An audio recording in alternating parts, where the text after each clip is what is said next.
दोस्तों, इतिहास इस बात का गवाह रहा है कि अहंकार ने सबसे बड़े साम्राज्यों को भी मिट्टी में मिला दिया है। आज वही हाल अमेरिका का हो रहा है।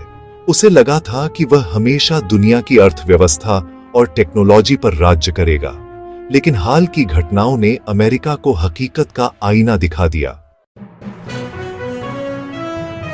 आपने दुनिया की सबसे बड़ी चिप कंपनी एनवीडिया का नाम तो जरूर सुना होगा, जो अमेरिका की ही कंपनी है।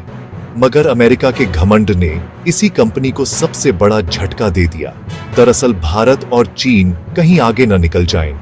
इस डर से अमेरिका ने एनवीडिया को रोक दिया कि वह अपनी सबसे एडवांस चिप्स चीन को सप्लाई न करे।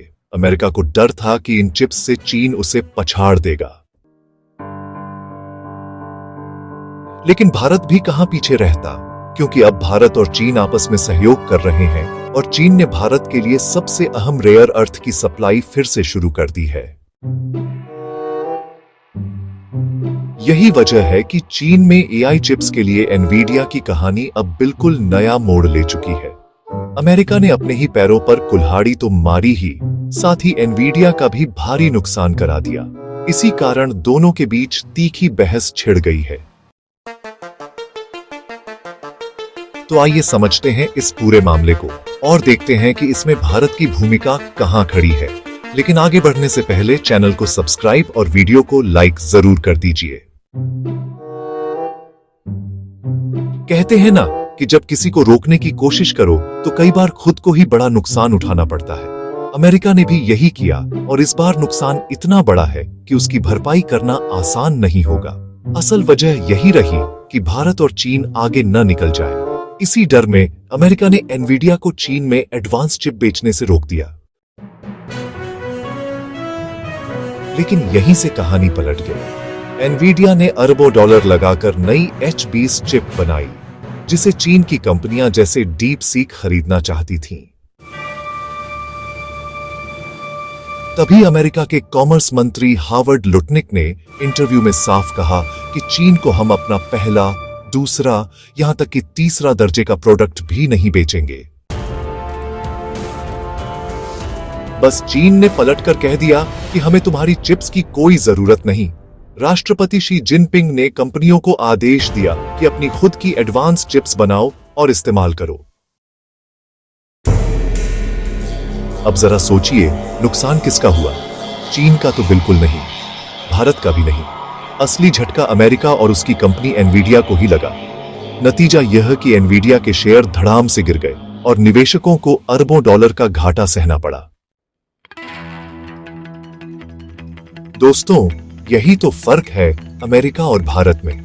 अमेरिका हर जगह दबाव डालकर और रोक लगाकर बाजार पर राज करना चाहता है, जबकि भारत भरोसा जीतकर दुनिया का नया टेक्नोलॉजी सेंटर बन रहा है।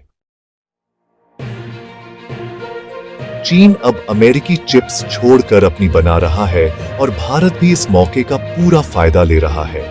भारत सरकार सेमीकंडक्टर मिशन के तहत अरबों डॉलर का निवेश आकर्षित कर रही है। गुजरात और तमिलनाडु में चिप फैक्ट्रियां लग रही हैं। यानी जहां अमेरिका अपने अहंकार में खुद को अलग थलग कर रहा है, वहीं भारत सबसे बड़ा विकल्प बनकर उभर रहा है। अब सवाल यह उठता है कि आखिर अमेरिका ने टैरिफ और पाबंदियों का खेल क्यों शुरू किया? ट्रंप का दावा था कि इससे अमेरिकी अर्थव्यवस्था मजबूत होगी, लेकिन नतीजा उल्टा निकला। कंपनियां तबाह हो रही हैं, डॉलर कमजोर हो रहा है और बेरोजगारी तेजी से बढ़ रही है। अहंकार ने अमेरिका को खाई में धकेल दिया, जबकि भारत, चीन और दूसरे देश आगे निकल रहे हैं। सबसे बड़ा झटका अमेरिका को डॉलर के मोर्चे पर लगा। वर्ष 2025 की शुरुआत में डॉलर इंडेक्स 129 अंक पर था, जो जून तक गिरकर सिर्फ 120 रह गया, यानी 1970 के बाद की सबसे बड़ी गिरावट। ये वही डॉलर है जिसे कभी पूरी दुनिया की ताकत कहा जाता था, लेकिन अब निवेशकों का भरोसा उठ रहा है। लोग अमेरिकी संपत्तियां बेचकर दूसरी करेंसी अपना रहे हैं। इसकी वजह साफ है, ट्रंप की टैरिफ पॉलिसी। उन्होंने सोचा था ऊंचे टैक्स लगाकर इंपोर्ट घटेगा और घरेलू कारोबार बढ़ेगा। लेकिन हकीकत यह है कि इंपोर्ट अभी भी ऊंचा है और कंपनियां महंगे कच्चे माल से घाटे में जा रही हैं। सबसे बड़ा झटका नौकरियों पर पड़ा है। ट्रंप ने दावा किया था कि टैरिफ से लाखों रोजगार मिलेंगे। मई वर्ष 2025 में 1400 नौकरियां आईं। जून में 14,47,000 बताई गईं। लेकिन बाद में जब आंकड़े दोबारा देखे गए तो हकीकत यह निकली कि असल में सिर्फ 14,000 से 19,000 नौकरियां ही बनी। जुलाई आते आते यह घटकर 73,000 रह गई। यानी टैरिफ नौकरी बनाने की बजाय नौकरी खाने का हथियार साबित हुए। वहीं भारत ने समझदारी दिखाई। यहां ना तो आंख मूंद कर टैरिफ लगाए गए, ना ही विदेशी दबाव में अर्थव्यवस्था गिरवी रखी गई, बल्कि make in India, PLI scheme और विदेशी निवेश से रोजगार भी बने और इकोनॉमी भी सुरक्षित रही।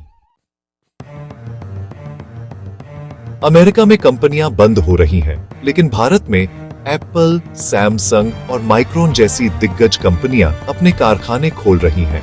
हाल ही में कई नई मैन्युफैक्चरिंग यूनिट्स भी बढ़ाई गई हैं। यानी अमेरिका की पॉलिसी जहां नौकरियां खा रही है, वहीं वही नौकरियां भारत की झोली में आ रही हैं।